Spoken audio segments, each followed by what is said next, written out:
the next episode of Bisportuals, your new favorite sports podcast. I'm your host, Ryan. I'm Cameron. And I'm Kyle. It is officially, we are done with the first weekend of March Madness, and what a mad weekend it was. Some people were complaining about how unmad it was, but I thought there were a lot of great games this weekend, especially in that second round. I mean, UConn almost upset Florida, Michigan State down at the half against the Lobos, but they powered through. They're heading to the Sweet 16. They're heading to the championship for my bracket. My bracket's looking nice right now. Kyle, how's your bracket looking? I really don't want to talk about it. It's not good. Well, I'm sure you still have 3 of your final 4 picks in, right? Okay, you picked that number specifically because you know that I don't. That's correct. I had a really great first round. I got only 5 wrong in the first round, so 27 out of 32. I don't even want to count how many I got wrong in the second round because it was a lot. That's tough. My brackets, that's March. That's March, baby. Everybody that I had going to the Elite 8 is still in the tournament right now. So I'm not totally busted yet. Totally busted yet. Cameron, you haven't busted. And I'm not talking about the bracket. Not on the podcast yet. Don't put a yet on the end of that sentence. That's a I'm not a fan of to that. lose viewers. You never know. This has to stay. We do curse on here, but this has to stay relatively PG-13. You never know if we can't get go an X-rated sponsor. I know we're not going to, because we're not going to get any rated sponsor. If we get paid $200,000 from Pornhub to bust on camera, don't even need to show anything. Just do it. You want to do it? No, I would. That's $200,000. Yeah, you kidding me? exactly. Wait, is that like $200,000? Anything can happen. Even if it is, that's Anything still can happen. It could $66,000 or something. Just once? You're not doing it for $66,000. Like once, maybe. You can't keep a poker face? I don't think I could, no. They're just paying us to do it on the pod. It doesn't have to be, like, emotive. I'm glad I could rope you into the idea of saying yet. Why'd you say rope? I was thinking about ropes of cum. Yeah. I knew that was the answer. It was on his mind, also on his chest, his face, everything that was else. A loaded question. Yeah. Guys, we're not even 2 minutes into the episode. Come on. I'll pretend that was intentional. It's like we're not monetized yet. We're not getting monetized after this. Except by Pornhub. Yet somehow we're still going to be more successful in the long term than Talk Tua. Because at least we're still making episodes. Haley, I missed my pull. We didn't start a rug pull coin and rob millions from our fans. Yet. I actually thought hot coin was going to be the next big currency. Just wait until Bisportual coin comes out. Definitely not a pump and dump, guys. Really, that one's going to go long. It's going to go far. Hodl. It's going to be the next U.S. currency. Bisportual coin. Trust. Mm-hmm. Trust. We got backers. Mm-hmm. Big backers. You know what I mean. This episode's off to one of the starts of all time. Yes. Let's go ahead and dive in. With March Madness in full swing, we're talking about college players. Very few college players, in reality, out of the thousands of college students that end up playing basketball, very few make it to the NFL, and even fewer none make it to the NFL. Very few make it to the NBA, and even fewer make it to the NBA draft to be selected by the worst organizations in basketball. But let's take a look at some previous NBA drafts and see how they parsed out, see if these teams made the right decisions, or if we think, with the power of hindsight, that they should have gone elsewhere with their choice. Specifically, we're going to be taking a look at the 2020 draft, the 2020 NBA draft 5 years ago. The draft, which, of course, involved our God King, Anthony Edwards. We're going to see, we know the Timberwolves made the right decision. But let's see if the other teams were as brilliantly minded as our Timberwolves were back then. Are we ready to take a look at this redraft, boys? Yes. Yep.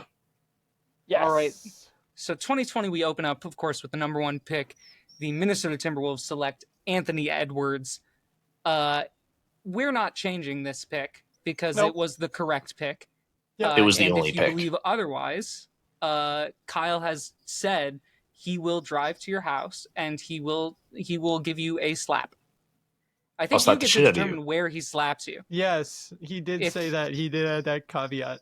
Yeah. Yeah. So you get to pick where he slaps you, but you do get a slap from Kyle. So who knows? Maybe you're gonna say that just for the slap. I see you, Joey. Call out mid-ep. Okay. Let's go. Since we've got no argument on the Timberwolves here, let's go ahead and move to number 2, where we can start the real discussion. The Golden State Warriors originally selected James Wiseman at number 2 overall. I think we can all agree that was not the best bang for their buck in this draft class. I would tend to align with that statement. So I'm going to start with Kyle. Kyle, who did you think the Warriors should have drafted instead of James Wiseman? I mean, just in general with this class, I would look at the best player available after Anthony Edwards, and that just happens to be LaMelo Ball. And looking at it in hindsight of what happened with the Warriors, obviously they won a championship in the past 5 years, and it was not thanks to James Wiseman. Was he on the roster for it? Because I don't know if he was. He has a ring. Mhm. Oh, he was. Yeah. Okay, he does have a ring. He was injured, but he was that season. Yeah, he did not contribute to their championship. So if you wanted a player that would actually contribute to that game, or to that entire season and moving forward, setting a future for your franchise, I think the LaMelo Ball would be the best choice here, especially with the development. Steve Kerr as your coach doesn't really do much for him, but Steph Curry as the number 1 point guard, arguably of all time. You have Klay Thompson, who is a great shooting guard, and you have Jordan Poole in the room at the time. I didn't say what you didn't want me to say, but Jordan Poole in the room at the time, you have a lot of other key factors in that organization. And again, it's a winning culture that LaMelo Ball currently doesn't have with the Charlotte Hornets. He just has a supermax contract there, which is obligating him to stay. If he could, he probably would have taken a Warriors chance in a heartbeat, because he would have stayed home in California, closer to family, and he could have learned basketball at a higher level immediately, rather than what the Charlotte Hornets are doing to him, which is fucking him over in every sense of development. So that's where I think LaMelo probably would have benefited from it. The Warriors would benefit from it. In general, that would have been a better pick at the time. Kind of went in the same vein here. I think a lot of the top prospects out of this draft, if you are looking at BPA, were the guards, especially with the power of hindsight. A lot of these guards turned out really well. I went with a different guard. I went with, if you remember, I can't remember when it was, but who did the Golden State Warriors sign so that they could have some point guard presence when Steph Curry was off the court? It was Chris Paul, right? Yeah. Mm. They signed Chris Paul. Not what that if off season, but not later. that off. No, Following. But following. No. Not the next. Like not the 3 next. years later, it was yeah. like 2 years ago, 2-ish seasons It was ago. the 2023 off season. What if instead of? No, 24. One of the two. Oh, I thought you were telling me no to my pick just immediately, and I'm Yeah, like, yeah, saying like, fuck no you. to my thought process. Right. But what if instead of needing to even sign a facilitator point guard, you had one of the better, not true point guards, because the breed of a true point guard is kind of dying in the NBA, but one of the better facilitating, shot creating, pass first point guards in the NBA right now. And I had the Warriors taking Tyrese Halliburton at number 2. I think they sit him behind Steph, of course, as Steph is playing the 1. And then even after you eventually let Klay go, Steph's the ability to create off the ball with Tyrese's ability to handle the ball and operate an offense, I still think that could be a pairing that could work well. It'd be kind of weird having Steph basically at the 2 is what he'd be at, but he already is able to create off the ball. It would just be he now has it out of his hands and he becomes more of a catch and shoot guy which if you're leaving Steph Curry to shoot at any point, I think that's a trustworthy situation. The question would just be, is Steph okay with in situations moving from the 1 to the 2? And that's a different question. I think he'd do it if it meant he could win more, but who knows? So I had them taking Tyrese Halliburton here at the 2. Yeah, so I have a different take than both of you. First, just to respond, I do agree with Kyle that LaMelo Ball was the second best player in this draft. Look, I'm a LaMelo Ball guy. I love LaMelo Ball. I just liked the fit of Tyrese there. The argument of him contributing to a championship, even though they did win it, I believe a year LaMelo was more healthy. LaMelo Ball's injury luck was not much better than James Wiseman, and it's not like LaMelo was an elite player in his first 2 years in the league. I don't think he would have been that big of a piece to a championship, and he would have taken minutes away from Jordan Poole, who was a big piece of that championship. Ryan, you saw Tyrese Halliburton in Sacramento play with another point guard who is very, very much able to create for themselves. That experiment didn't really go too well. So I do kind of want to put Halliburton on a team where he is the guy. I think the top 5 players in this draft class are all guards. I think Anthony Edwards, LaMelo Ball, Tyrese Halliburton, Tyrese Maxey, Emmanuel Quickley are the top 5 players in this draft. And if we're looking at what this Warriors team is looking for over a 5-year span, I think that a forward or a center would be a lot more valuable to them over that entire period of time than a guard would. Obviously, like having an elite guard to take the reins once Curry hangs him up would be great right now. But over this 4-year window, that's definitely not their need. I don't think they go center. I think the best center in this class is an Onyeka Okongwu, who I have going down later.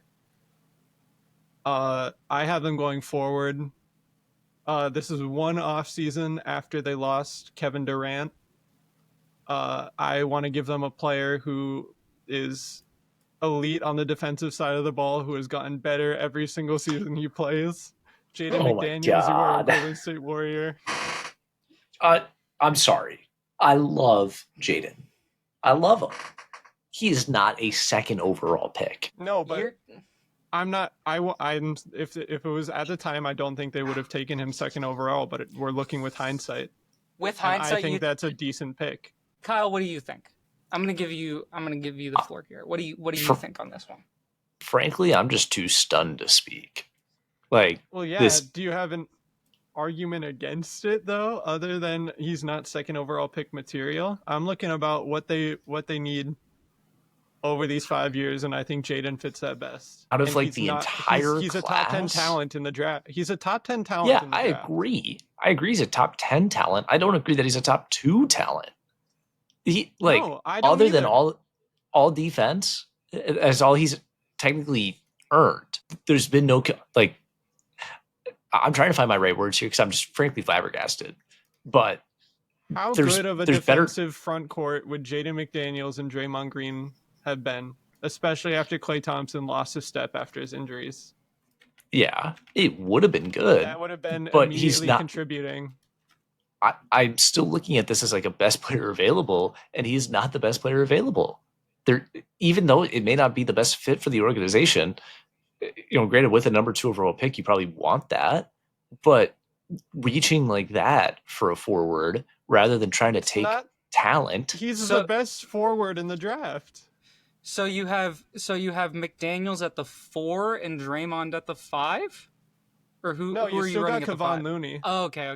Yeah. I forgot he was on that team, in all honesty. I'm having so then you're putting Klay come off the bench. Or actually, no. No. Jaden's coming off the bench. Yeah. Yeah, it would be Klay at the 2 or 3 still. McDaniels coming off the bench is nasty. Yeah, you can't say like, and he's not taking away minutes from any of their top guys. Yeah. Okay, I can get behind it. I don't like it, but I can get behind it. Let's go ahead and move on to the Hornets at number 3. Originally, the Hornets took LaMelo Ball. In Kyle's world, he's off the board now. Cameron and I still had him on the board. Cameron, did you have the Hornets taking LaMelo here? I did have the Hornets taking LaMelo here. As I was saying, what did this team do over the past 5 years? And the answer for the Hornets is absolutely nothing. So I think they still go best player available. It's not like if they got Halliburton, they would have been able to build around him better. They're still giving Miles Bridges money. Mm-hmm.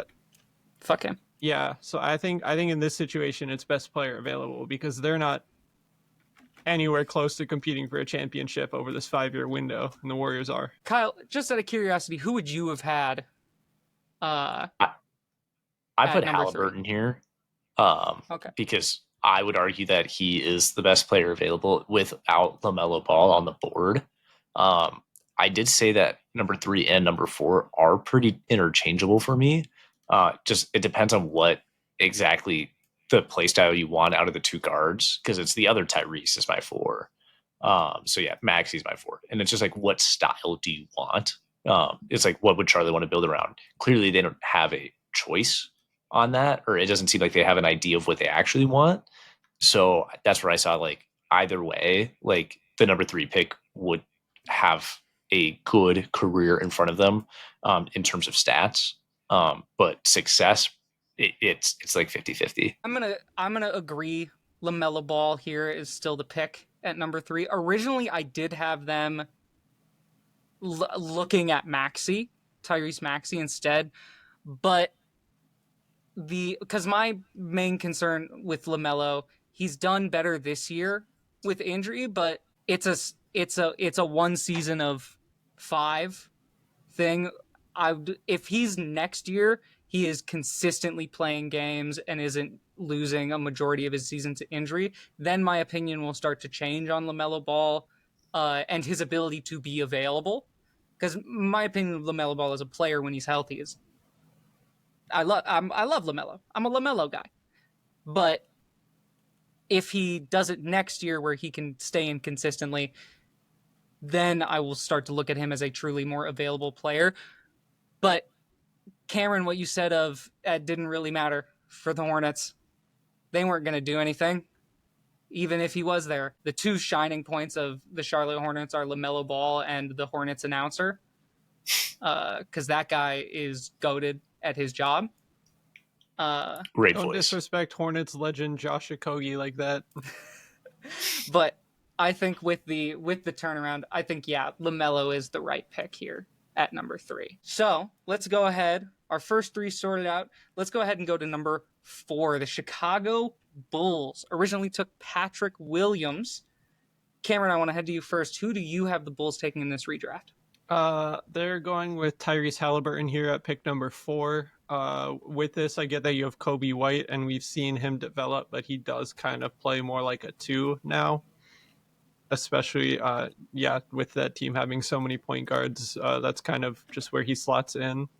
And so I think they can benefit with a real point guard here with Tyrese Halliburton, who obviously showed flashes when he was younger, and potentially the Bulls don't make the trade for Lonzo Ball. It didn't hurt them too bad in terms of contract. He played like 30 games for them over 3 seasons. With this pick, I can see them being better. I could see them that year they made the playoffs with DeMar having his All-NBA resurgence. I could see them potentially being more of a threat if they have a player like Tyrese Halliburton at their point guard rather than the absence of Lonzo Ball and Ayo Dosunmu being one of the most hit or miss players in the NBA. Mostly misses. I mean, I had Maxey here, but yeah, like he's a great point guard. I think he would really click in with like the Bulls franchise, and kind of agreeing with Cameron. Like I think he would be, whether it's Halliburton or Maxey, like it would be a great 1-2 punch there for the backcourt with like DeMar and Zach LaVine and all that good stuff. So I could definitely see. I feel like Maxey plays like more of a 2. Yeah, I guess he's technically a point guard, but when it comes to assist numbers, it's not really comparable between the 2. Halliburton is averaging. I have the basketball reference stats here. Over his career, Tyrese Halliburton is. Wait, let me guess. 9.1. No. Oh. Very close. That's what he's averaging this year. Oh. Nice. Over his career, he's averaging 8.8. He was up to almost 11 assists per game last year, and he's dropped to 9.1 from there. Whereas Tyrese Maxey, you're looking at averaging 4.5 assists per game. So there's a pretty substantial difference in their ball movement ability and ability to make plays for others. I had LaMelo here because I had him going under the 2 Tyreses, but we already sent LaMelo back to the Hornets. So I think Halliburton here at the 4 is probably where we should go. How do you feel about that? Good? So this far, we're now at the 5th pick, and Tyrese Maxey is still on the board here. Not for long. With the 5th pick, the Cleveland Cavaliers originally selected Isaac Okoro. Cameron, I think you've just said who you have going to Cleveland. So who do you have Cleveland taking at number 5? They're taking Tyrese Maxey. I get that they would benefit from having a wing or a big man at this time, but this is right before they trade for Jared Allen and they draft Evan Mobley, so they are set at the big position. Tyrese Maxey potentially allows them to skip trading for Donovan Mitchell. He is the best player available. He can grow and develop alongside Darius Garland, who, if you remember, was not the best his rookie season or his sophomore season. His junior season is really where he broke out. And having a player like Tyrese Maxey to grow alongside him, potentially avoid trading away the depth that you lost in the Donovan Mitchell trade.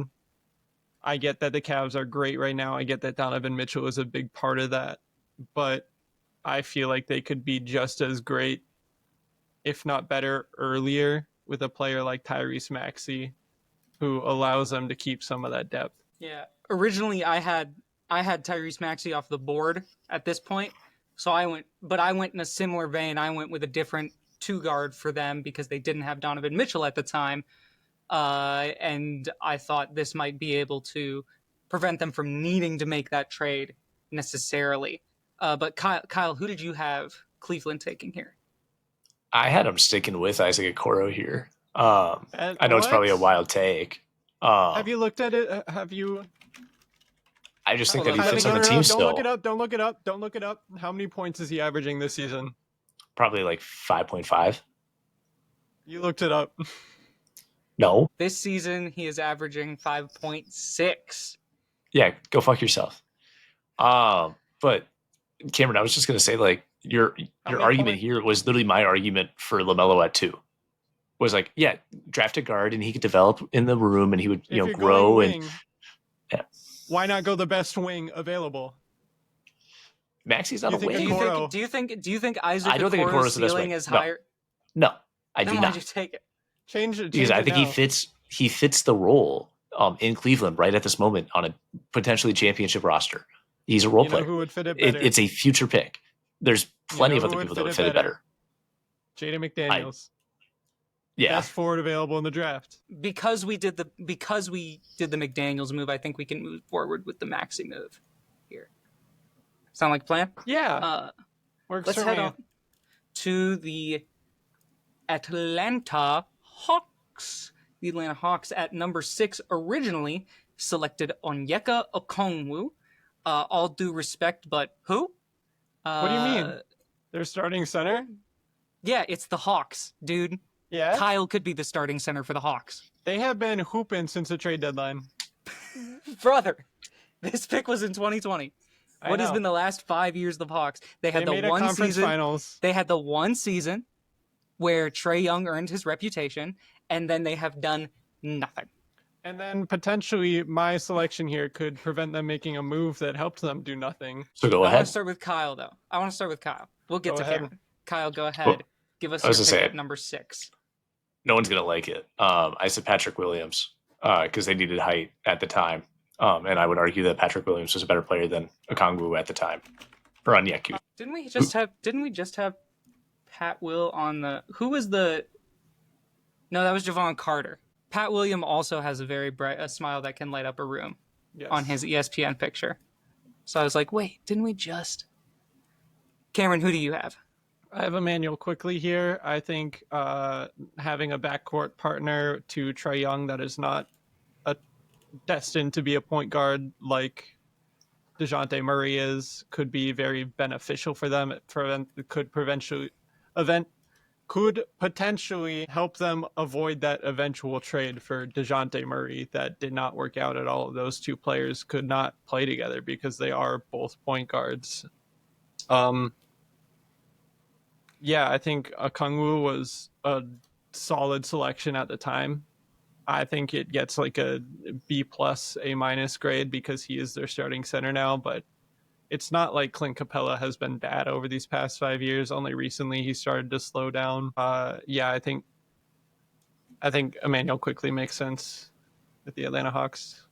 I went a similar route. Did you go I Bane? thought that I did go Desmond Bane Okay, here. yeah. Only because I had the same sort of thought process of like, yes, they needed the height. I agree, Kyle. They needed size, but any way we can prevent them from trading for DeJounte Murray Yeah. is going to be much more beneficial in the long run than solving their size issue right there, because that DeJounte Murray trade fucked them just royally. It was dysfunctional after that. So any way we can prevent that by getting their two guard of the future in the building, that was my thought process. I went with Desmond Bane just because I like Desmond Bane, but two, as a pure scorer or as a pure like, we say scorer and like its ability to get like different kinds of buckets. Like we say, KD is a great all-around scorer. Yeah, but he's a great shooter, incredible 3-point scorer. In ability to get points, we have seen higher ceilings over sustained periods of time of Desmond Bane than we have for Emmanuel Quickley. Emmanuel Quickley has always put up good numbers. He's never averaged more than 20 points in a single season, or 20 points per game in a single season. Never. Yeah, I personally have Quickley over Bane just because the past 3 seasons Bane has been dealing with injuries pretty frequently and pretty severely, and I think Emmanuel Quickley has only gotten better throughout his career. That's a very fair point. I like the bigger number go up. Kyle, you're the swinging vote. Yeah. I mean, Emmanuel Quickley is higher on my board, so I guess we'll go with him. The one thing I wanted to say was the Wolves actually had the draft rights for Emmanuel Quickley at one point in time because the Thunder traded him to us for Pokusevski. And then we sent him to New York for fucking Leandro Bolmaro. Leandro Bolmaro. I remember which seeing is fucked that up. on the original draft recap. And I'm like, we had the rights to Emmanuel Quickley? Yep. Yeah, imagine that backcourt just like duo. how the Lakers had the rights to Janie McDaniels. And they sent him to us on draft night. We won that one. Yes. All right, let's move on. Number 7, the Detroit Pistons. Oh, no, wait. We got Ricky Rubio back as part of that deal as well. Yeah. It wasn't that was just part for of it. Yeah. Bolmaro. Sure. So, I don't know. Ricky not Rubio is as one of my bad. favorite Ricky- players. Ricky was a good mentor for Ant that first year in the league, so I valued that trade. But just imagine if we had Quickley too. Yeah. All right. Looking number 7. I don't know, guys. I don't know if we need to redraft this pick. I think it was kind of perfect. But I would agree. The Detroit Pistons, in their almighty basketball wisdom, went ahead and selected Killian Hayes, Hater Central MVP. Killian Hayes. Quick confession I would like to make. I got into basketball around February 2020 after the Wolves made the D'Angelo Russell trade. I did not follow this college draft class very well. And you know who I wanted the Wolves to take with the number 1 overall pick because I thought he had a super cool name and I liked his highlights? It was Killian Hayes. No. Killian Hayes. Yeah, I remember that. I think we're all glad I was wrong. that you were not the Wolves GM at that moment. Oh, absolutely. But I am glad that I have that to say. With hindsight, if you were the Wolves or the Pistons GM, Cameron, what would you have done here at number 7? I can see the argument for Desmond Bane here. I would be okay taking him here, but I personally put Devin Vassell He is a guard who actually develops into a real basketball player. Unlike Killian Hayes, he has been available over the past few seasons. He is getting better, and he is a very solid role player for the Spurs now. I think he's going to be very important once they take that leap when Victor comes back next year. Stephon Castle is a big part of that as well. I think the Spurs are going to be great next year, and I think Vassell is going to be a big part of that. Not as big of a part of it as Castle and Wembanyama, but that's very sound reasoning. Kyle, who do you have? I had Quickly here because Okay. I valued him higher than Desmond Bain. So I also had Devin Vassell here, but only because Desmond Bain was not on the board at that point. yeah. So in this current situation, I would pick Desmond Bain. But I can go with, we're all in agreement of they need a guard. They need a 2-guard. Yeah. They need someone who can play basketball. I'm okay with putting Bain here. Kyle? And he does kind of fill that role that Malik Beasley is filling for them now. All right, so we'll run with Desmond Bain here at 7 for the Pistons. That moves on down to the New York Knicks at 8. Originally, they took the current nightmare of the Minnesota Timberwolves, Obi Toppin. Kyle, who did you have the Knicks selecting at 8 here? I had Desmond Bain here. Just, again, best player available. I had Tel Aviv legend Denny Avdia here. I specifically left him out of my top 10 because I hate him so much. I understand that. However, he is a great defender. He has turned into a pretty solid scorer. And the Knicks were kind of a mess at the time. They had no real direction since RJ Barrett wasn't really working out super well for them. So I think just getting a solid role player for the future here would be a good idea because there are definitely no stars left on the board. Since we do have Vassell available, I would be okay taking him here. I can get behind a Devin Vassell. Yeah, I think that fills a well, everything was a need for the Knicks, but that fills a bigger hole than getting another forward on the roster does. Mm-hmm. And now we go to number 9, a team that just seems to frequent the draft lottery. I feel like they have a summer home here. You know, they're really just... They made the playoffs this season. Did anyone have any belief in this team in the playoffs? They put up a strong fight. It's the Washington Wizards. They have been an irrelevant franchise since the 2020-2021 season. Since they got John Wall. They have been irrelevant. I'll say it. Originally, they went with Denny Avdia here. Cameron, I'll head to you first. Who did you have the Wizards picking up? Since this was a couple months before they traded for Russell Westbrook, this was looking like the John Wall, Bradley Beal show. I just wanted to get the center on the board. I do think a center needs to be on the board, and I think the best one available is Onyeka Okongwu. Their center rotation was Thomas Bryant, Robin Lopez, and Alex Len at the time.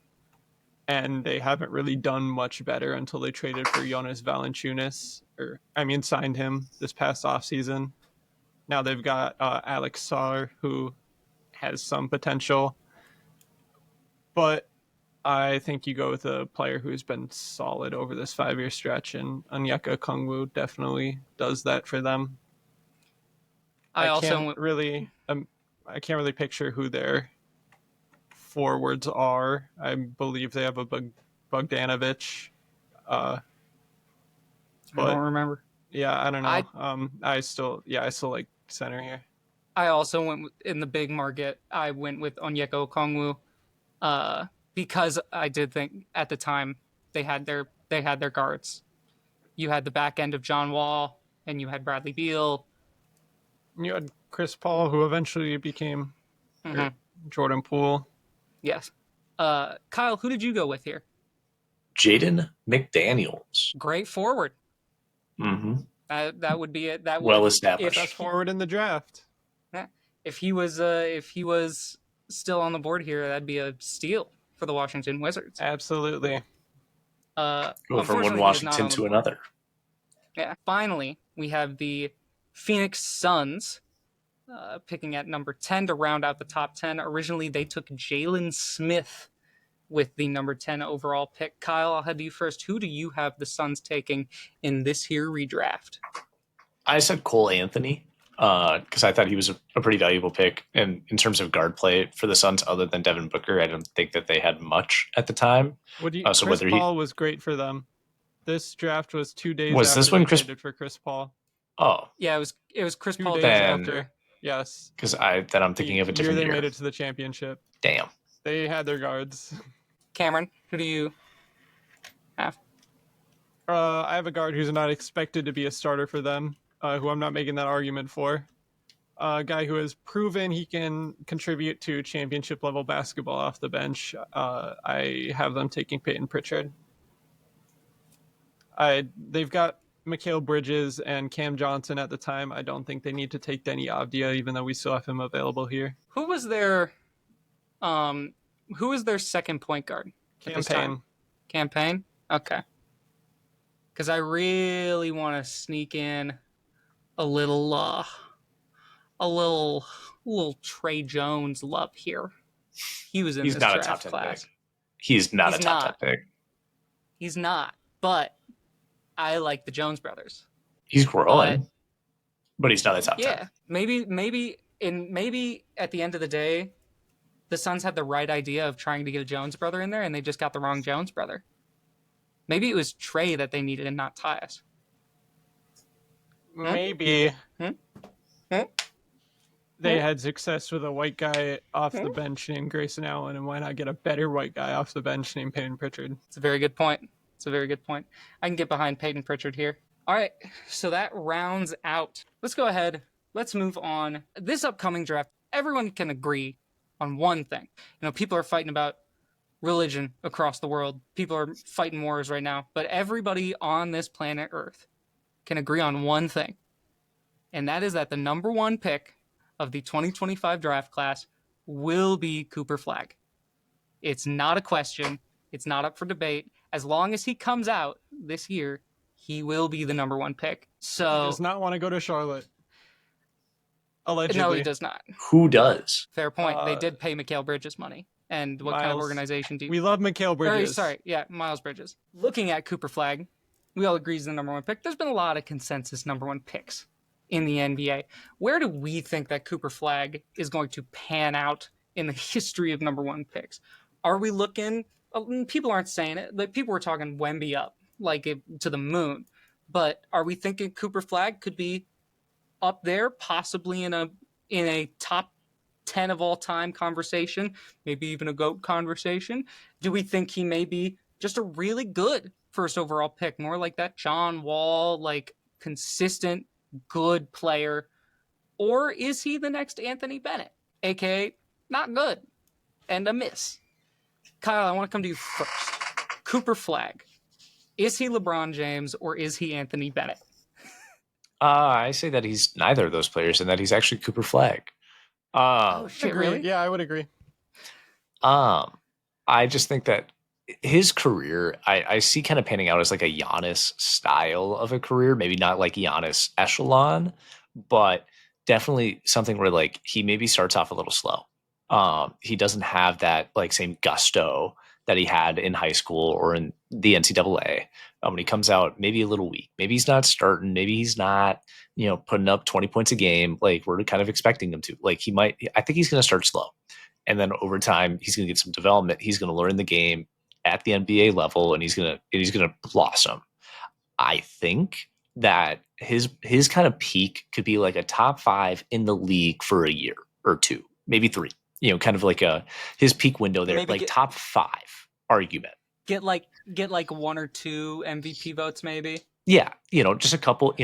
Maybe kind of how Cat kind of started the season as in this top 5 argument. It's I could see him panning out that way, where it's he's on a team, he's the number one option on the team, and maybe the team's doing well and he's performing. That's where I see him at. I maybe don't see him as this absolute GOAT that you can argue that Giannis is, or right now in the NBA, the top 5 is pretty set. We know who is up in there. So that's where I can see him over time getting to that point, because there's probably going to be some argument later down the road with like Wemby, with like Ant, with all these other guys in the league. Unfortunately, Jason Tatum. But again, I think that's where he's going to kind of sit. Is after, I don't think it's going to happen the first year. I don't think it's going to happen the second year. It may not even happen the third year, depending on what organization he goes to. Because if it's the Charlotte Hornets, it's not happening. But if he goes to an organization that wants to develop him, wants to build around him, and wants him to grow, then I can see this conversation happening. Yeah, I think you made a good point there, Kyle, especially when it comes to where does he go? What organization does he land at? It's usually much more of a thing in the NFL when we look at things like quarterbacks, and it's like so much of a quarterback's rookie success is usually determined by the team that they go to and the team that surrounds them. But it's the same thing in Jaden Daniels was kind of the exception to the rule.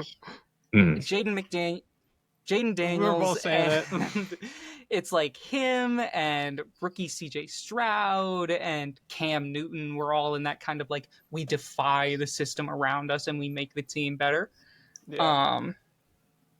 Cam Newton, that class for Carolina, also had Luke Kuechly in it.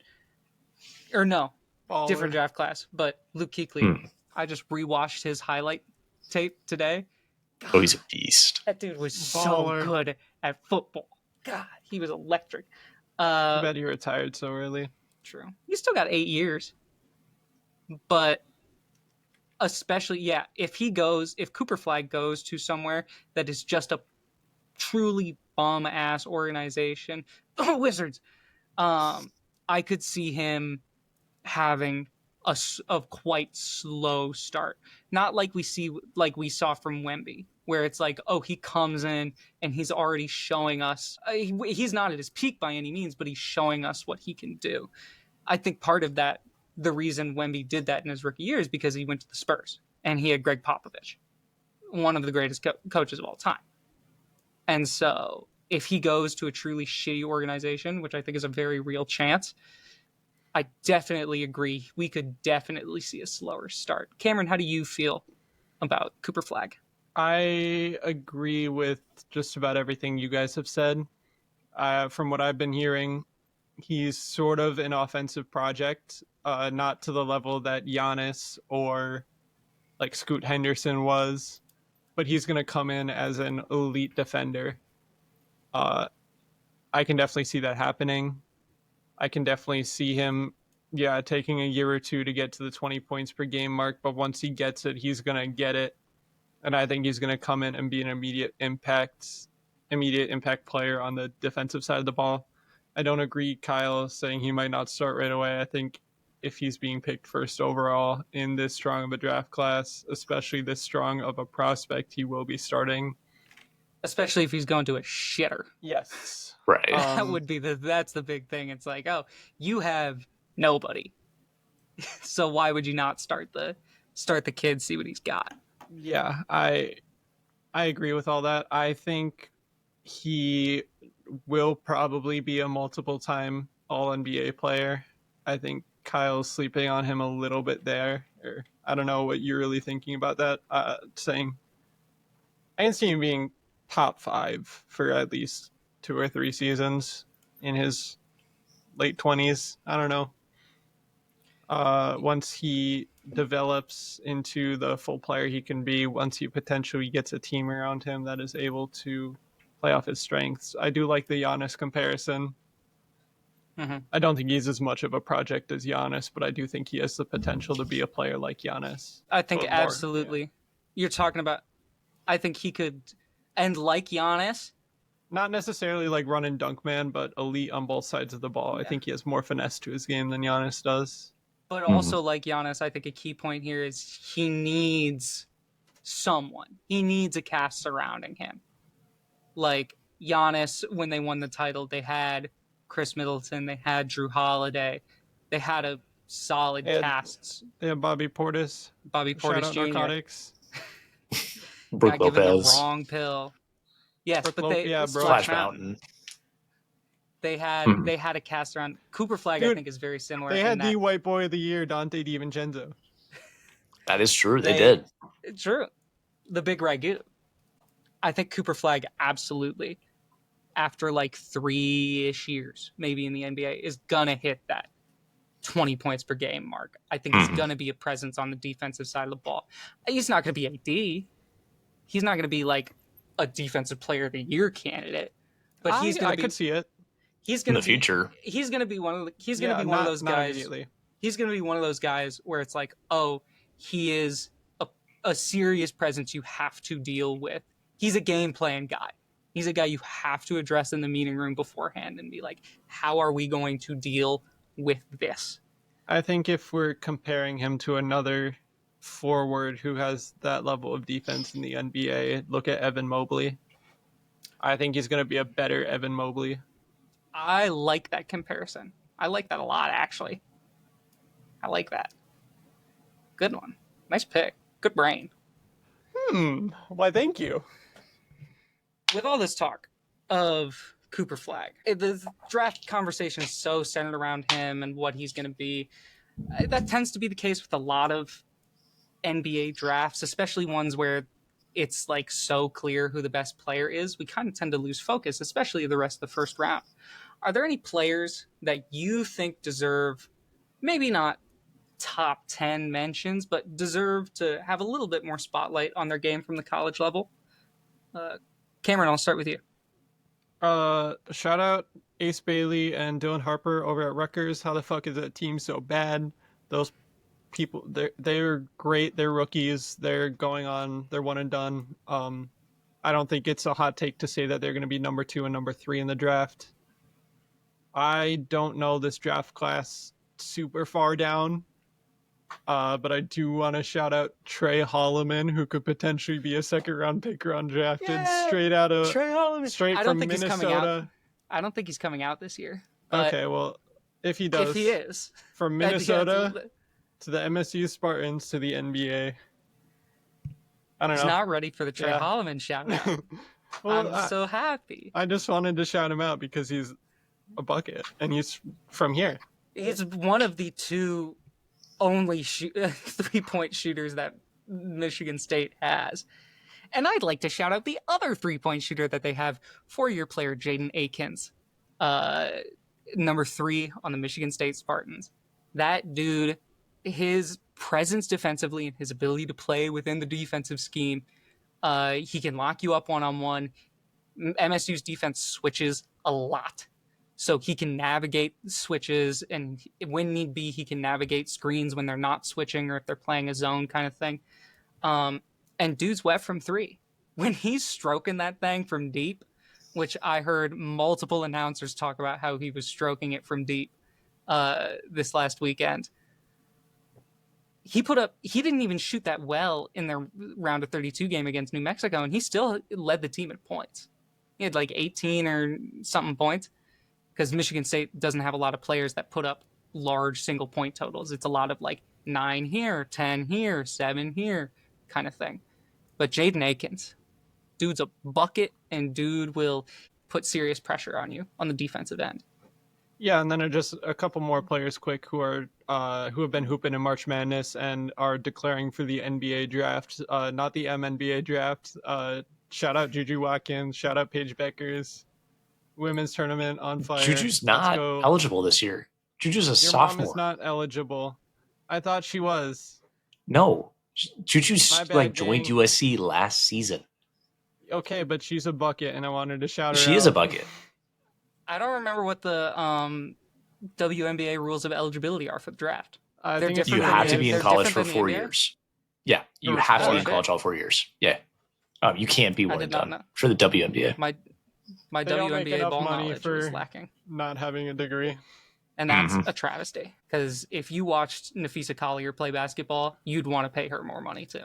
Oh, yeah. No, she deserves millions. She is MVP. The whole Minnesota Lynx team. Because they should have won the title. God, they got robbed. Still can't get over Fuck the refs. Fuck the commish. Fuck the Liberty. Fuck the commish. She was already wearing the New York pantsuit. Yeah. God. Yeah, that's fucked up. Still, that to this day. Up. Never let that rest. Let's go ahead. Let's set the NBA. Kyle, do you have anyone? Sure. Parker Fox, Skayuma, big U of M guy here. We love Parker Fox. Parker Fox carried us to absolutely nothing but that was not his fault.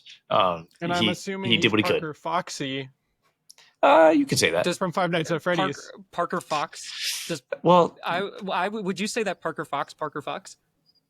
I mean, probably. Perhaps, yeah. He Parker Fox. I would also say he's I Parker Foxy from Five Nights at Freddy's. No, I wasn't thinking from Five Nights at Freddy's. I was thinking just like Foxy, the adjective that you use to describe attractive people.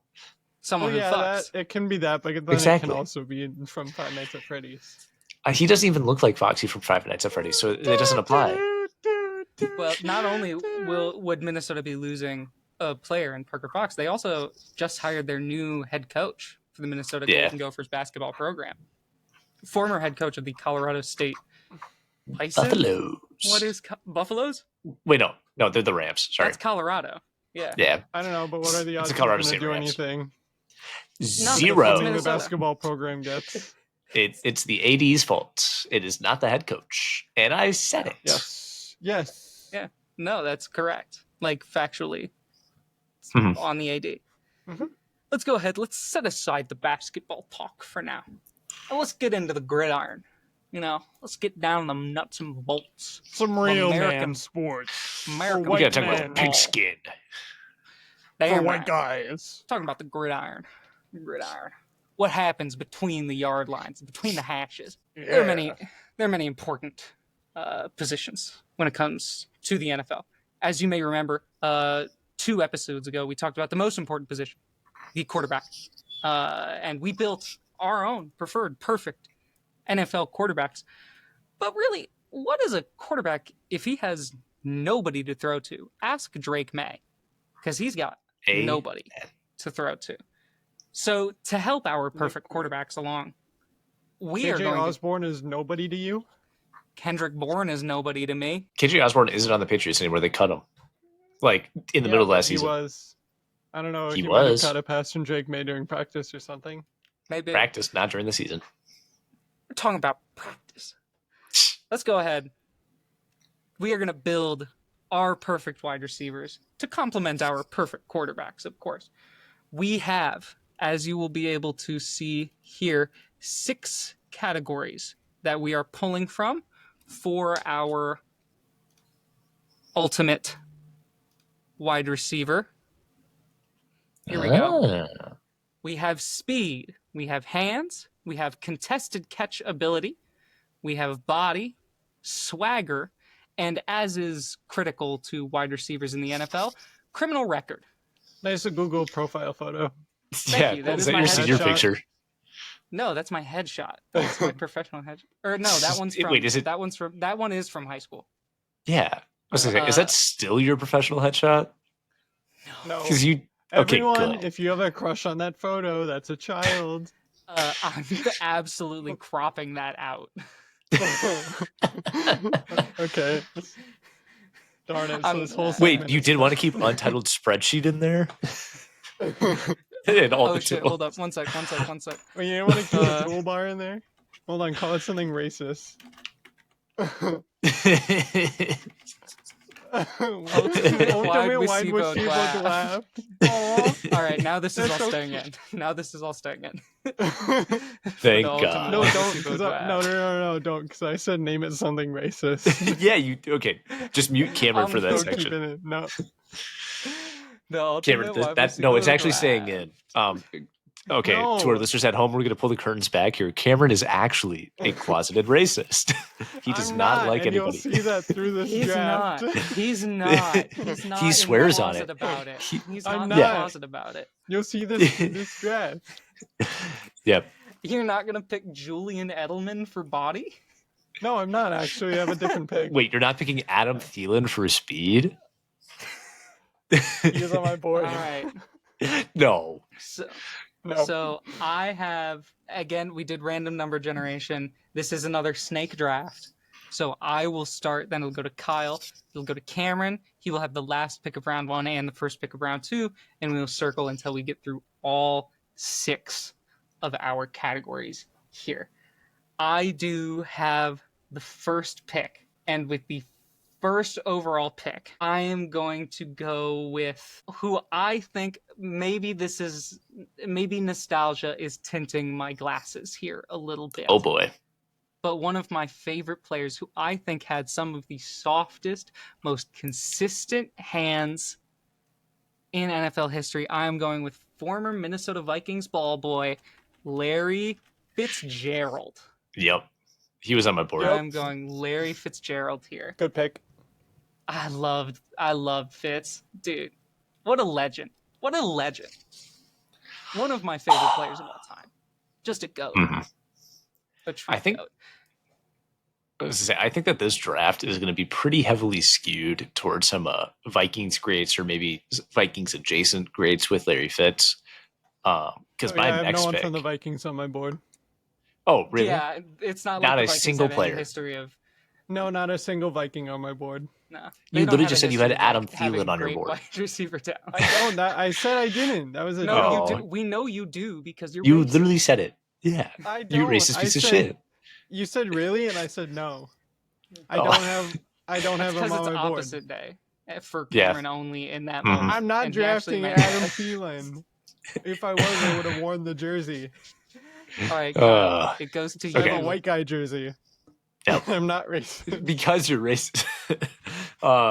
Okay, so for me, I'm going to go to contested catch here, because there is a generational, and it's past generations at this point. It is so iconic, the term of getting mossed, because you jump over a man, and you catch the ball right over his fucking head. Anything you do, like in terms of a contested catch, like every quote about it now is, "Oh my god, he just got mossed." Randy Moss for a contested catch. Yep. That's a great pick right there. It's a great pick. Mhm. I can't argue. I can't argue with that at all. Cameron, you've got the double up here. I think I'm gonna start with what is the most important category off the field, in my opinion, that being swagger, and I have no one else to pick other than Braxton Berrios. Holy shit! How did You can't actually. you pulled You Alex can't- Earl and he's 5'9"? You can't True. deny the allegations anymore. No, what do you mean? This is a good pick. Just You wait for pulled my Alex swagger pick. Earl. Just wait You for my pulled swagger it. pick. This is a good pick, Ryan. Kyle, no, do you I- agree? I It's a good pick, I right? understand your argument, but you can't have that argument after what I said. It's a good pick. No, I respect. Like again, out of context, like just purely in a vacuum, that is a great pick. But not in a vacuum with you picking that. It's not After the okay. conversation we just had. Okay, so then I probably shouldn't tell you that my pick for hands is Cooper Cup. No. God damn it. Oh my god. Is it actually? It is actually Cooper Cup. Oh, Are you just building a sweet. white wide receiver? I don't know what you mean. God damn it. We just had We this called it. combo. We called it. Called it. But let's be Yeah. clear, Bisportuals audience, we hid our draft. We always hide our draft words from each other before these things. We had no clue, but this is so on brand. Hey, I still have a Yep. full player to build. Oh my I god. can predict Julian Edelman. No, No Edelman on there for no contested Edelman catch. on there. Nope, Hmm. I've got a player who can catch contested balls. I don't like the wording of that. Yeah, I wasn't a I fan. don't like the wording at all. I have a player who is better than Edelman at contested catches. Okay. Not necessarily a white guy. Well, we'll see. We'll see. We'll see. It's Ugh. not necessarily a Kyle? white guy. Do you want to go ahead here? Yeah, I should probably move this along. I'm stuck between two of my picks here because I want to take one player before Ryan takes him because I know he is on Ryan's board. Even if we didn't see the board, I just have a gut feeling. But I also want to really lock down one of my categories because I feel like it falls off pretty quickly. So I think I'm gonna do that second move here. I'm gonna go to body, and I'm gonna take a recently traded to the Pittsburgh Steelers, DK Metcalf, because my God, what a body on that man! He Body, is yaddy, yaddy. clearly on my board. Yeah, Mm-hmm. Absolutely. Cameron, I'm gonna ask you to after this draft. I'm gonna ask you to send me your board. Hold on, let me. You have to type it. Come on, that's cheating. No, he's got to make a new board that has Yeah. people of color on it. I don't know what you mean. God. All right, I have the double up here, so I'm gonna go ahead.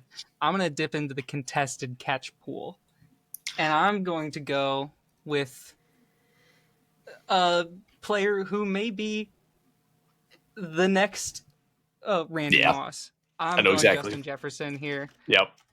I was thinking about taking him from you, but I knew Justin I probably Jefferson. wouldn't get either of those guys. On the contested catch, and then we're gonna keep it moving here, and we are gonna head down to we're gonna go with body. We're gonna get a body. DK Metcalf was number one on my board, but I had a very close second guy lying in wait because I had a feeling you were gonna take him, so I'm going to go with my boy. Falcons legend. Give me Julio Jones. yep. He was my second pick if you took DK before me. I We can shake hands on this one. Yep. Wait, how big is Julio? He is He was either like 6'4" or 6'3", 220 pounds. Okay, I have a player who's about the same size. Okay, all right. No. Well, that's both my picks, Kyle. It goes back to I'm trying to decide where to pick here because I think my current thought process is that since you guys have both taken hands, I think my next pick in hands is pretty safe, so I don't need to take that right this second. And I'm worried that about criminal record slot is looking wide open. Yeah, Some I with know. Speed, but the criminal record one. Yeah, I know. That's what I'm trying to decide on is which of those do I want to jump to first and lock down. I think I'm going to go to speed. I think I'm going to go to speed here, and I'm going to take There's probably going to be some recency bias in this pick here, but I'm going to be taking Tyreek Hill because in his prime, he is blowing past every fucking defender that you could send his way. Even if you triple team him, he gets through. He is just past him and he is gone. He also likes to drive his cars very fast. So it works. And ejaculate very fast. He likes That to come too. to his women very fast. Yeah. Especially women. Again, who he are already not has a black. starting. He already has a starting Especially, offensive lineup with kids. So yes. yeah, he is very quick, you could say. Cameron, comes to you for the double up. What have we got in store here? Well, Kyle got my first pick for speed. I think Tyreek Hill is the best pick in this category, so I'm going to go with my number 2. I'm going to take Christian Watson of the Green Bay Packers, who reached almost 22 miles per hour in a game once. And then I will go contested catch. Can I please take a tight end here, please? If not, I will take another Green Bay Packer. No, you cannot take please, a tight I will end. pick another Packer. Ends. I don't care if Our you're tight picking up end the was Packer. Jordy Nelson, who grabbed a total of about 46% of his contested catch attempts. You just really wanted to take Gronk there. No, I wanted to take George Kittle. Oh, fair. Yeah, that's fair. Okay. Okay. There's a trend here. Yeah. What, great players? Yeah. I love looking across the board on contested catch here. 3 absolute goats, Justin Jefferson, Randy Moss, and Jordy Nelson. Jordy Nelson has a more complete career than Justin Jefferson in 2025. Yeah, because his career's not complete. Yep. Mm-hmm. I'm saying I have the more complete player. All right. Okay. Okay. I think I need to lock down my swagger pick here because I have a feeling that he's on Ryan's board. And I'm going to go to Chad Ochocinco. So much. Yep. I knew it. Because so much swagger that he had to change his last name to Ochocinco to just contain it. Okay, but he couldn't pull Alex Earl. He was the top of my board. Yep. I knew it. Oh, I was locking him down next. Yeah, he's not a 5'9" guy who pulled Alex Earl though. He was just that motherfucker, dude. Yeah, absolute beast. But I'm gonna go ahead here. I'm gonna do the combo. I'm gonna start with speed. Start with speed. And I feel like you guys have forgotten about this guy. Okay. Eagles legend. Give me Oh, yeah. Deshaun Jackson. Give me Yeah. Deshaun Jackson speed. I remembered about him. I'm watching over him. I remember the punt return against the Giants where the Giants punter got lit up because he didn't punt it out of bounds, and then Deshaun returned it for a touchdown. Mm-hmm. He's electric. He is electric. And then I'm going to combo that. I only have one player left on my board for Swagger here. And so I'm going to go Swagger. Oh, did I take yours? I'm sorry. Swagger here. I'm going to go the one and only. Give me Terrell Owens. Valid. Dude had aura and swagger before it was a thing. The number 2 on my board is George Pickens. Yeah, that was number 2 on my board. He gives a different kind of aura, but Terrell Owens was like Ocho Cinco, T.O., and then George Pickens. Yeah, I was considering, but I respect it. Where was Barrios? Not even close to the board. I don't know. You must have forgot Kyle? about him then. Okay. Where are you going here? I'm gonna go to hands here so that we could leave the best category for last. And I am going to take one of Ryan's favorite players of all time, as we've recently discussed. I'm going to take DeAndre Hopkins because he can catch any ball, like truly. There's so many great catches on his resume, so I feel confident with this one. Had him on my contested catch board. He was number 2 on my contested catch board for sure. My number 2 that I was kind of surprised that Cam didn't take was Megatron, because he was getting double covered every play. You should be surprised I didn't take him. We know why Cameron didn't take Megatron. Now I know why he didn't take him, but... All right, Cameron. Round it out. First of all, I would just like to say that Cooper Kupp has better hands than Megatron. Get the fuck out of here. Knowledge pass revoked. Fucking revoked. Oh my god. I've got a 6'3", 215-pound guy to fill out my body. Ryan, I'm gonna need you to look up his media day picture because he looks fucking blasted as shit. He looks so fucking high. I need you to pull it up. Alec Pierce of the Indianapolis Colts. God damn. Hold on, Ryan. Pull this up. Show the audience. This man is fucking blasted. Oh my god, he is quite blasted. Hold up, let's show the audience here. God, I can't find it. Yeah. Oh my god, dude is gone. Yeah, bro. You know he is a fucking Madden generated white receiver when he's got the more on top, like fade on the side. Okay, well, he's 6'3", 215, which is personally pretty small in my book. However, I think he's pretty large for an NFL wide receiver, so I'm going to take him. Yeah, but first pick in the 6th round, actually, I have a trade to announce. In exchange for the rights to say the thing in the outro while the music's fading in after the buys, and the 3rd pick in the 6th round, I am trading Ryan Eventhal the 1st pick in the 6th round. It's a pleasure doing business with you, Cameron. I believe I've made a deal with the devil here, and I can't wait to reap what I sow. Yeah, as a neutral third party, this is fucked up. That I wasn't offered. There was only one phone call here. Nico Harrison has something to do with this, and I'm gonna find out what it was. Okay, every other GM in the NBA. All right, so with the 1st pick in round 6, I'm going to go ahead and for criminal record, this was tough because I had some other ideas lined up. I'm going to go ahead and I'm going to pick a possible sleeper here. Give me Mark Ingram Sr. Mark Ingram? No. Dumbass. Fucker can't type. Take keyboarding in 9th grade. Give me Mark Ingram Sr. For those of you unfamiliar with his game, He was arrested for money laundering and fraud to the tune of $252,000. And he escaped bail. Yeah, he was on the run. They posted bail, and then he paid bail and went on the run and did not appear to his court date.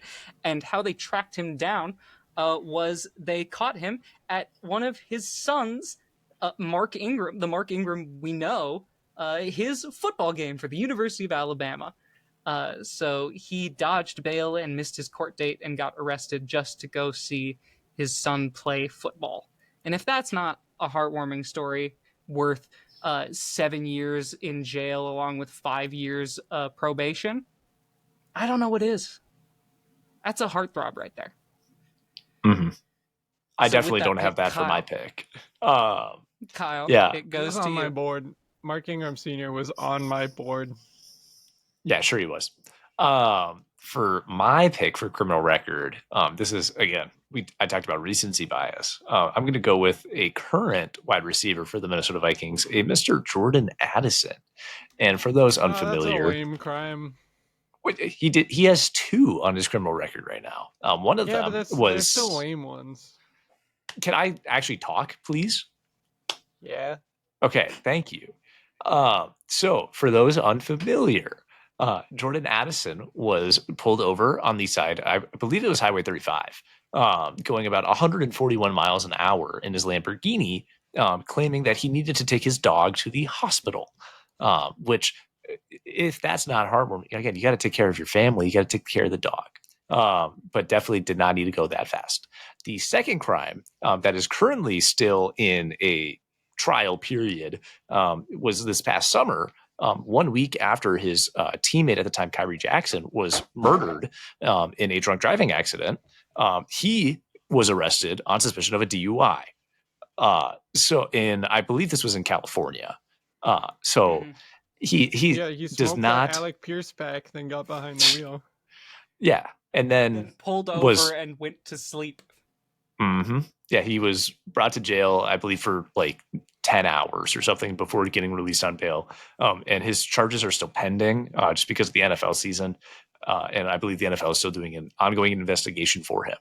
So that is my criminal record pick for wide receivers. Round it out. Cameron, what do you got? I think in comparison to my guy, your guys have fairly insignificant crimes. I thought we were going for a scale here. So I went with wide receiver Riley Cooper, who played for the Philadelphia Eagles from 2010 to 2015. You guys surely know his story, right? I'm unfamiliar. Fill me Do in. tell.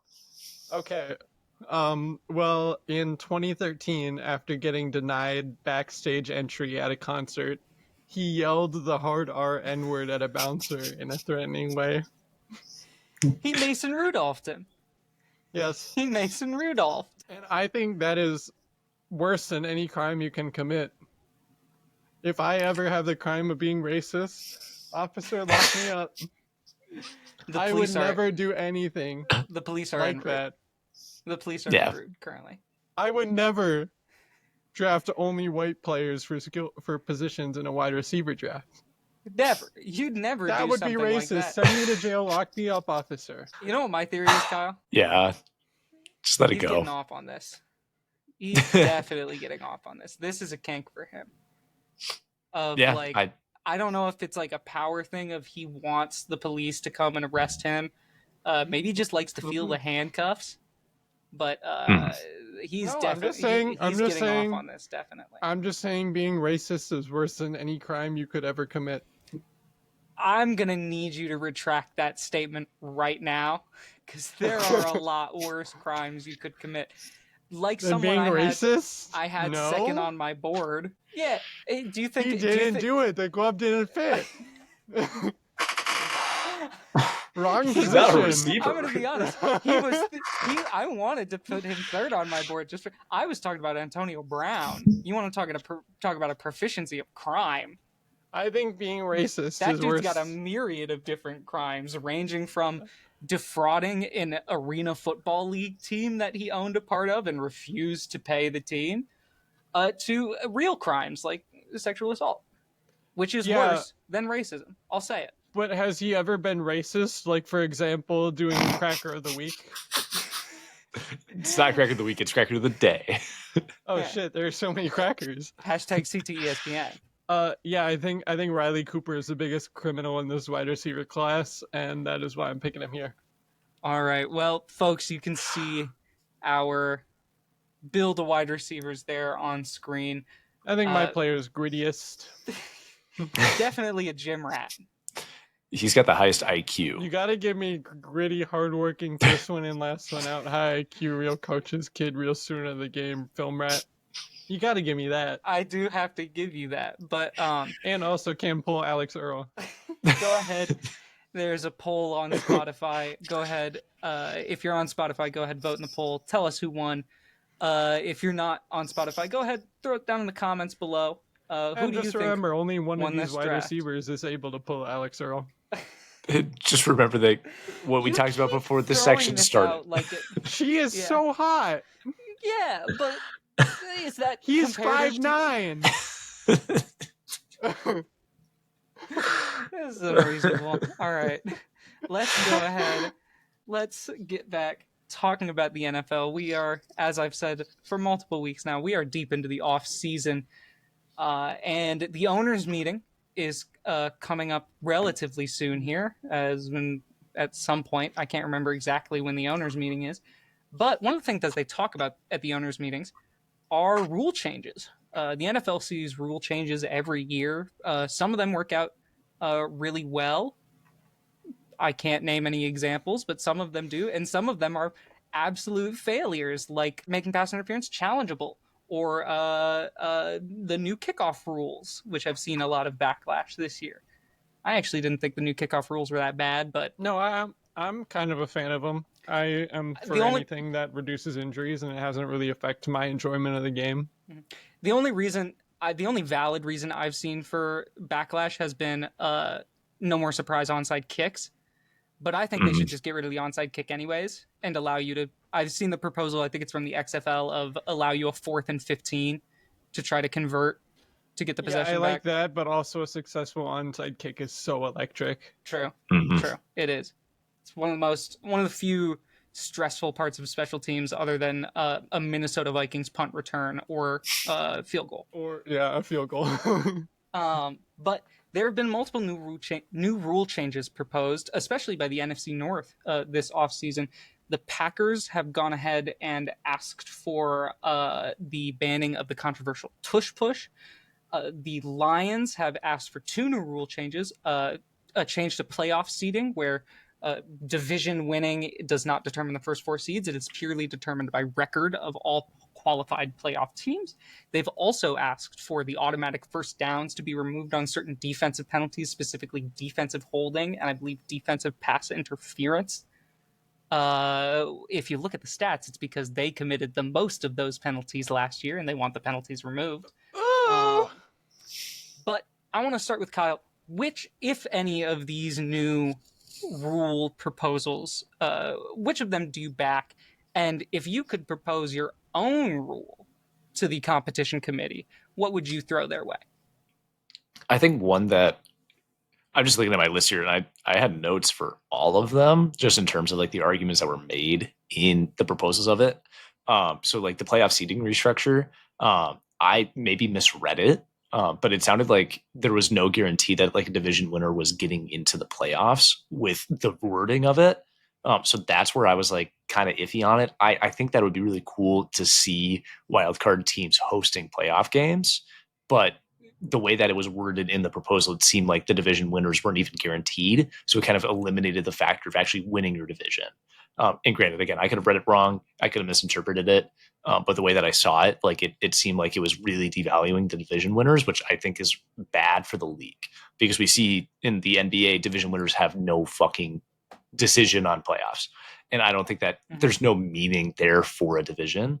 So why at this point in the NBA, I'm just like, screw it, don't even have them. But that's a different conversation.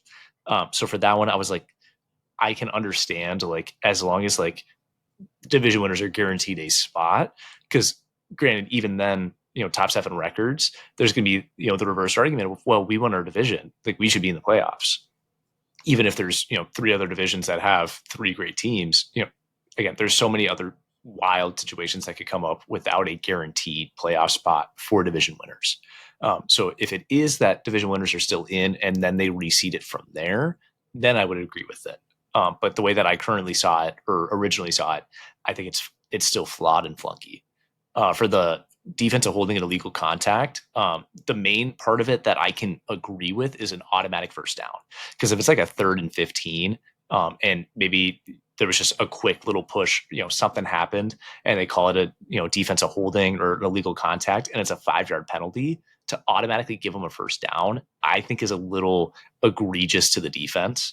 But I don't think that the Lions should have been the one proposing it because, like we said, they were the ones that committed the penalty the most. So that's why they didn't want it to be that way.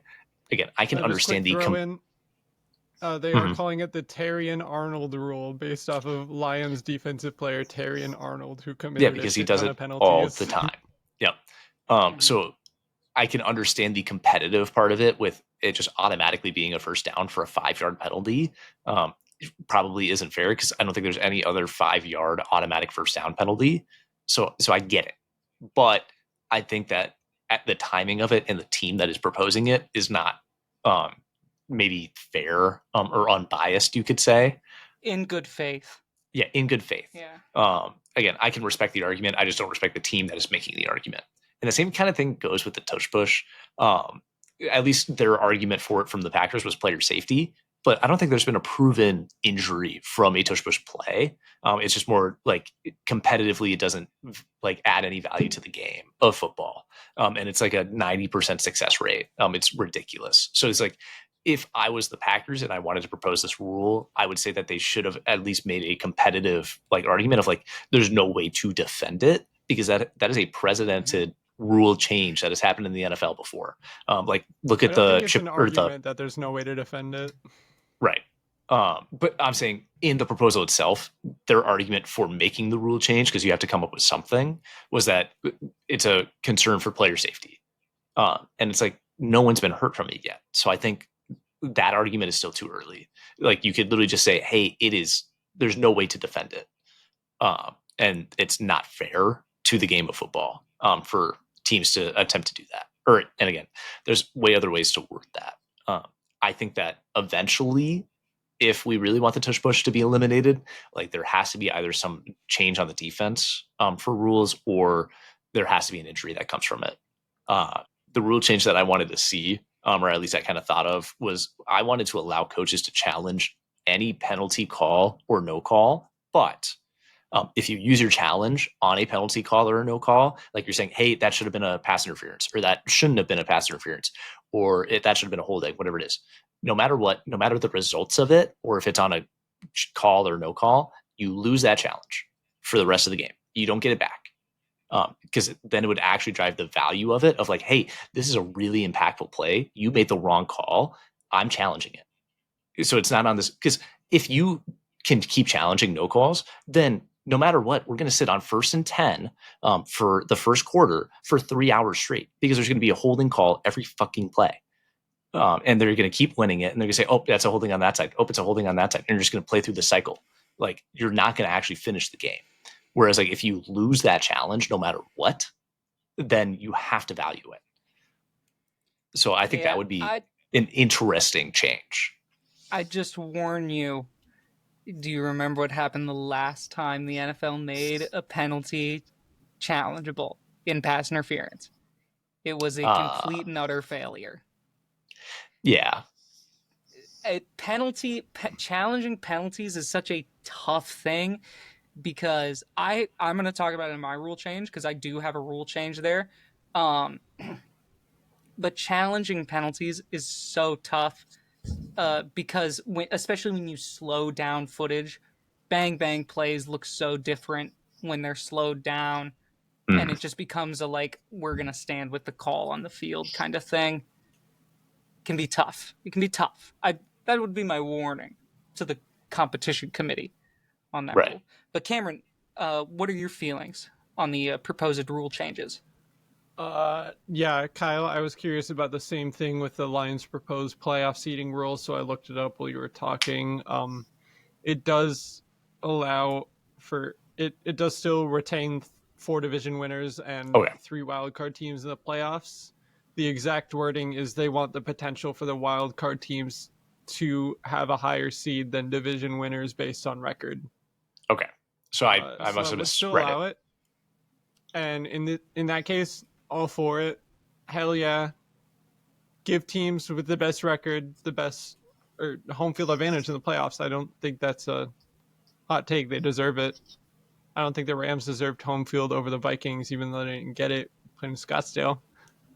They still lost. Fuck.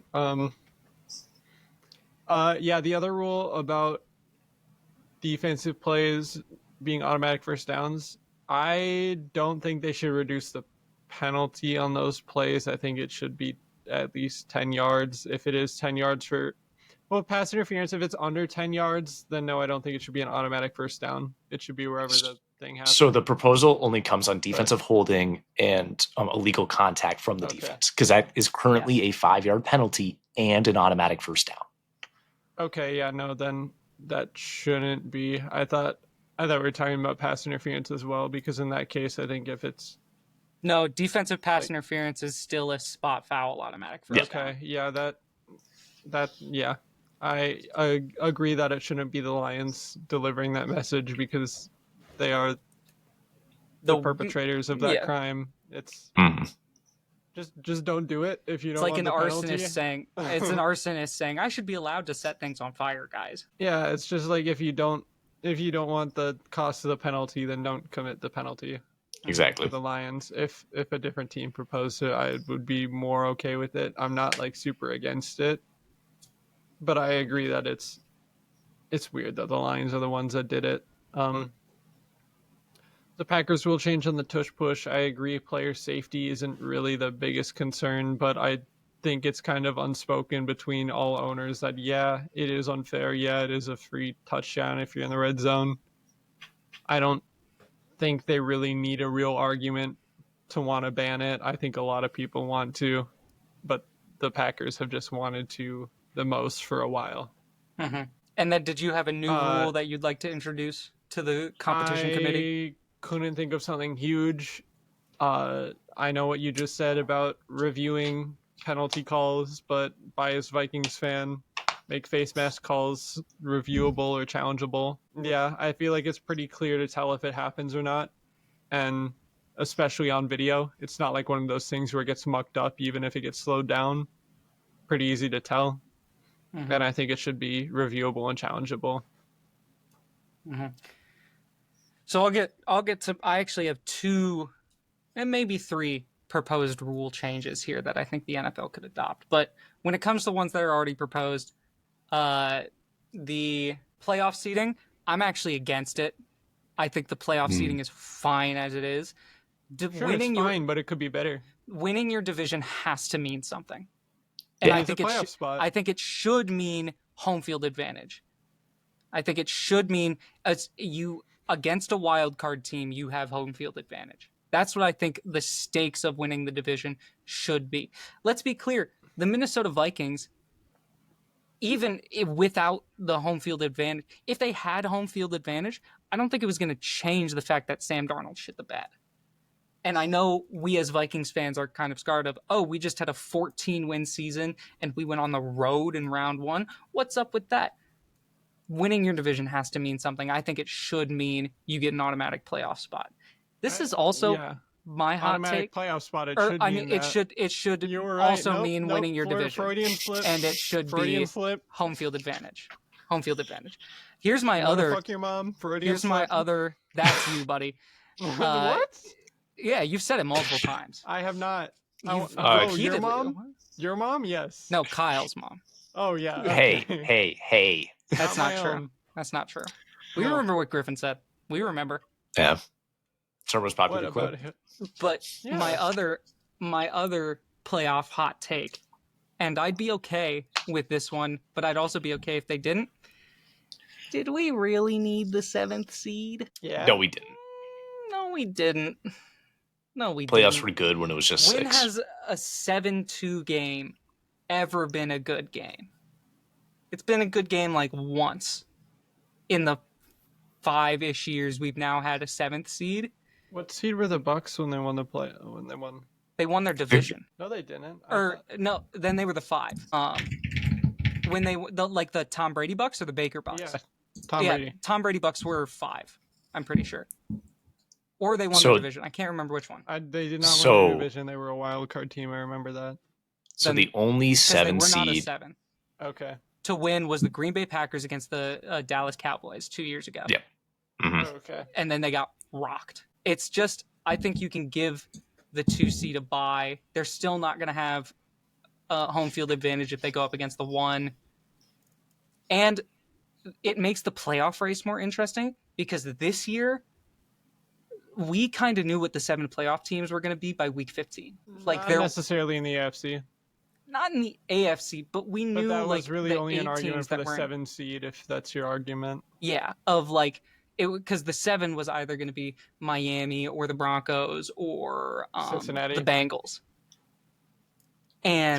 But we knew the 1 through 6 in the AFC, and we pretty much knew the 1 through 7 in the NFC. Mm-hmm.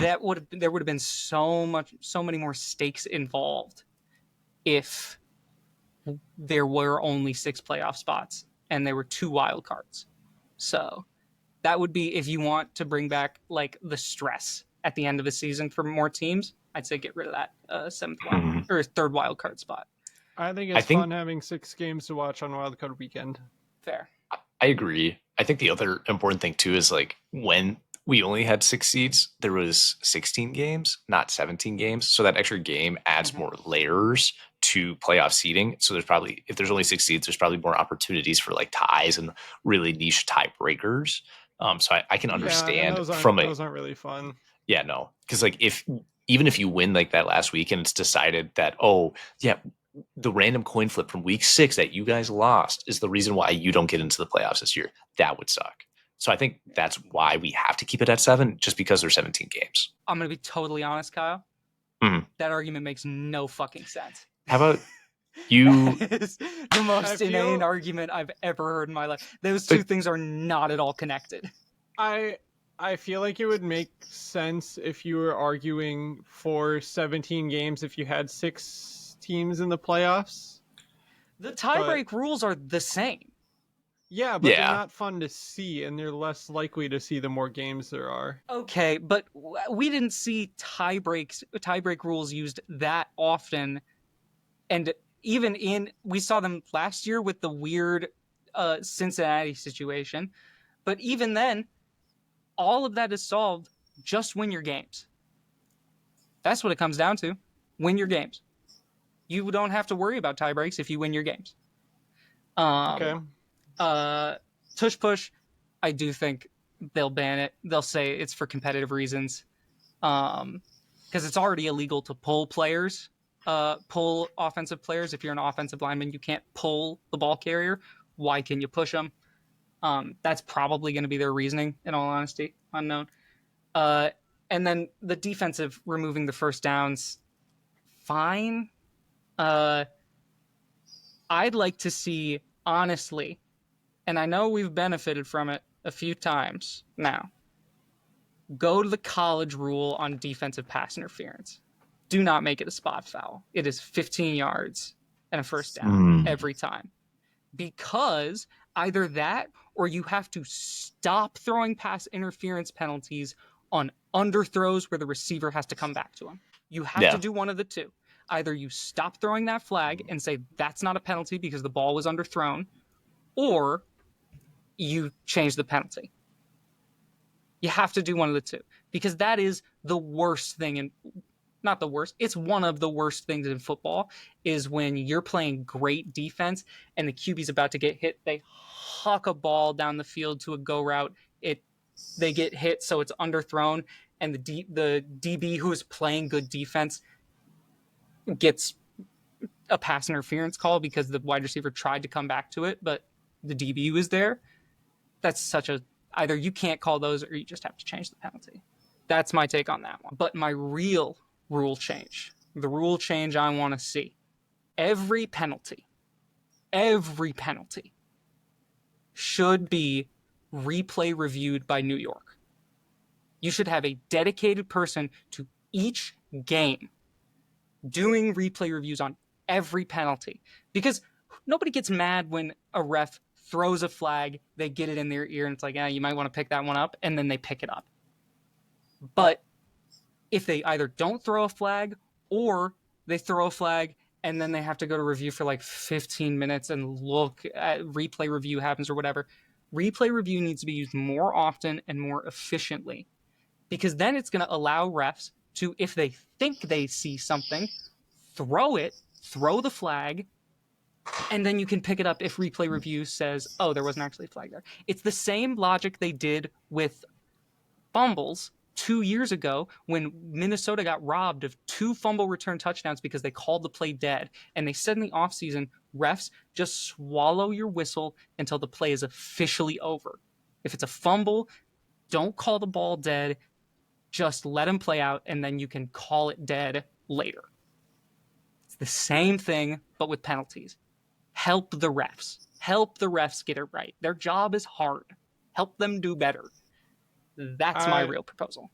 I love that proposal. You should Venmo some NFL owner like $5 with that proposal, see if they pitch it, because they should. I'm not the only one. I saw Rich Eisen was talking about this, and I hate Rich Eisen. I think he's a prick. But a little bit of Michigan State bias. Dove Kleiman. God, Dove Klansman. Fucking awful. Not a real reporter. Yep. He's not even a real person. Human. No, he's not a real person. God, I hate Dove Kleiman. Dove Klansman. Sorry, he's a Klansman. Well, NFL Competition Committee, I know you're the people in charge of making all of these rule changes and whatnot. Feel free to use these. Again, just like with all of our suggestions here on Bisportuals, we do require a 15% service and intellectual property fee on those.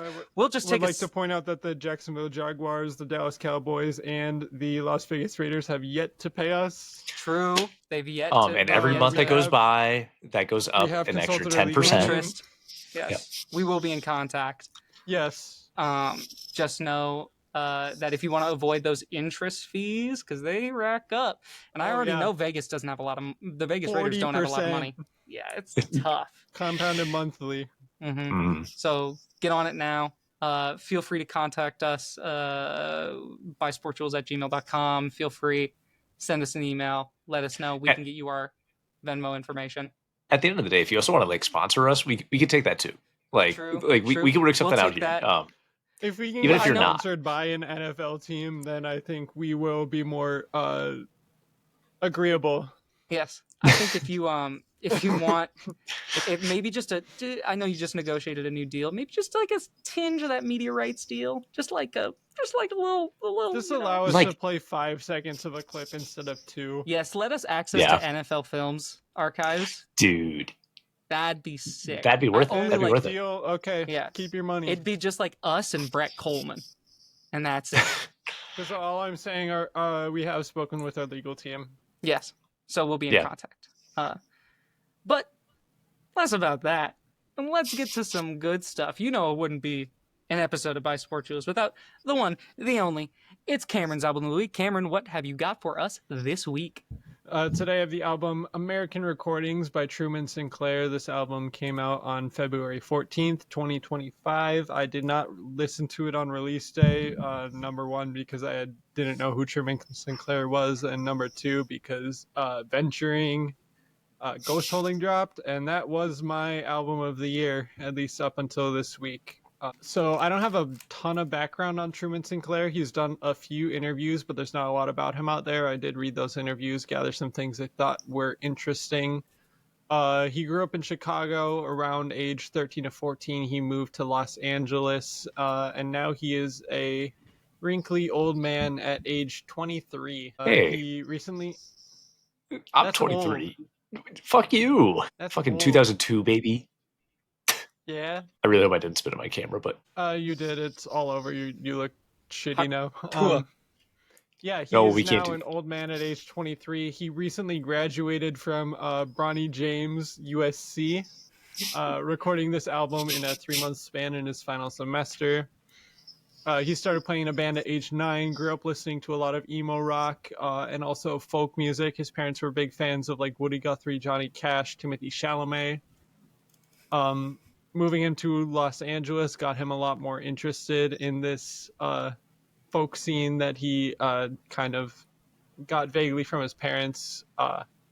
He started the band Frat Mouse in 2019. He's released 4 albums with them. I only listened to a few of their songs, but they're sort of in the emo / indie rock / noise-ish space. And he said in that interview that music is a part of him. He is proud of that music. He wants to continue making music like this. However, the contemporary folk music that he delivers on the album American Recordings as a solo artist is more who he is now in the year 2025, 2024. As a solo artist, he released the song Dog in 2021, followed with an EP called Friends and Family and Enemies in 2023. That's all he's released before this album, American Recordings, in 2025. As I said, primarily a contemporary folk / Americana record with a bit of country and rock in the general sound with some emo twinges in the songwriting, taking from that emo influence. He's developed a very unique and personalized blend of genres that I think work well together, and his voice and vocal inflections all sound great. I feel like he has a very similar voice to like Frank Ocean or Dijon. If you listen, you can kind of hear that, but he's a skinny white guy. In an interview with 20 Watts magazine, he said that this is a culmination of his years of experience writing and recording music. He almost wants to use it as a resume to show what he's able to do for when he records and engineers for other artists. I don't think there's a bad song on this album, but just to shout out a few songs, Gold Star is an early standout in the track list to me. Mostly because I hate harmonica and a lot of older folk music. I think it sounds ear grating as fuck, and this is the first time I've actually like enjoyed a song that heavily uses harmonica. I think he engineered it really well. He cut the high end frequencies a bit to make it not completely ear piercing like I feel like it is in a lot of older folk music. That's just a personal opinion. The song Joel Roberts had very Bob Dylan-esque songwriting, and it feels the most like a 60s contemporary folk song. The song Sitting by the Fire is the most emo inspired in my opinion. Just a very personal and emotionally delivered song that I feel like pulls some of those influences in. I can hear some Bright Eyes. I can hear some Sunny Day Real Estate even. My favorite song is Mary. It's one of the few songs on here to use electric guitars over acoustic guitars, and I think it's a fun, upbeat little rock song. And finally, the closing track, Black Train, is a reference to the Woody Guthrie song Little Black Train. In Guthrie's song, the train represented death, where here the train represents the global climate crisis, with him talking about glaciers melting and lobbyists. I think this is a fantastic debut album. As someone who normally hates country music, this is my favorite country-ish album of all time. Fuck that cracker shit normally. It's one of my favorite albums of 2025 so far, definitely in my top 5, and I would definitely recommend if any of that sounds interesting to you. Yeah, I could totally agree on the FTCS. Fuck that cracker shit. I hate country, like especially modern country, stadium country, bro country. A lot of that is just utter garbage. I find it to be trash. Luke Combs, I'm looking at you. But this is much closer to like folk and folk adjacent stylings, like what country used to be before it became commercialized. Yeah. And I love it. This is great. It's a very much a switch up from the albums we normally get on here on Cameron's Album of the Week, and I love this it's album. normally not my taste, Yeah. but this just really clicked with me, and I'm very happy it did. It's a great album. I gets a thumbs up for me. Wasn't necessarily my speed. Nothing wrong with the album. Nothing just really stood out to me when listening to it. Go back to your shoegaze, whore. Kyle doesn't listen to shoegaze. I do not listen to shoegaze. What do you listen to, Kyle? Kyle listens to house music and hyperpop. Actually, I can get behind some hyperpop. Yeah, I was gonna say hyperpop fucking rocks. I'm if not you need usually a hyperpop fan. Hyperpop is fucking awesome. If you need a like album of the week that is one not folk grime related, song. I want to give a quick shout out to Grave Robbing by Leroy, which is the Gin Remover alter ego. I've been listening to that like nonstop for the past 3 weeks. Fantastic album. Just great, give it a listen. I love it so much. Listen to my album first, but yeah. Yeah, listen to suggestion. Cameron's album first. Yeah. All right. Well, go ahead, give that album a listen. Get your folk as we're nearing the summertime here. You know, it's getting porch sitting time for those of us that have porches. Get your Coors Light. Get your fold-up chair. It's porch sitting time. And while you're sitting out on that porch, hopefully you're listening to us. Thank you, audience, for taking the time to listen to our podcast. If you're listening on Friday on release, we hope you have a wonderful Friday. If you're listening on the weekend, we hope you have a wonderful weekend. If you're listening to the week after, we hope you have a wonderful week. Thank you so much for taking time out of your day to listen to us ramble and talk about sports. And we will see you next week. Bye-bye. Bye. Bye. Bye. Bye. Bye. Bye.